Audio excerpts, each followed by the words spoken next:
There's far too many people who think that bullying is a rite of passage. If you have severe bullying, other researchers have shown that it affects your immune response for decades. It affects the expression of your genes for decades. It's not a minor thing. What I often find is that in nature, there's dominance hierarchies.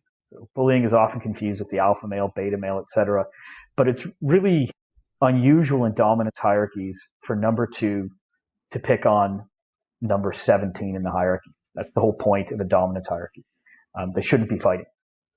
So we think bullying has a few different functions. Some of them depend on that hierarchy and some don't. The ones that don't are pretty easy to explain. You're bullying somebody to get something that you want. So you want their resources. You want the best spot in the play yard. You want that scholarship that they're going for that you're interested in. But when it comes to bullying for dominance, we actually don't think that it's a direct competition between competitors.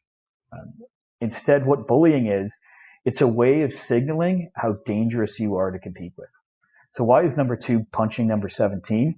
Number 17 isn't a threat. Number 17 doesn't have things that they need socially. But what number 2 is doing is showing number 1 and number 3 what they're capable of doing. And they're picking a target that's a reasonable threat. So if you were a 10-year-old and you're beating up a 4-year-old, that's not really impressive.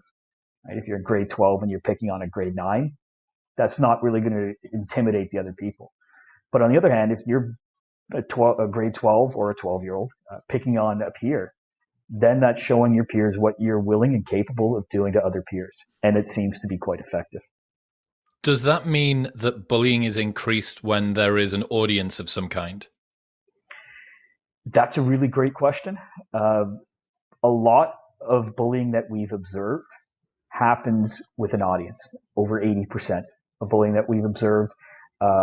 Again, colleague Wendy Craig and Deb Pepley did a beautiful study, kind of like a BBC documentary, where they put microphones on kids, sent them into the playground, and then filmed them from a distance. And they saw that 85% of the time when somebody was bullying somebody else, they were surrounded by peers. Now, that would explain this sort of almost performative aspect of it. It's a very heavy signal. Yeah, we can talk about private bullying. So you could bully your sexual partner into things that you might not want public.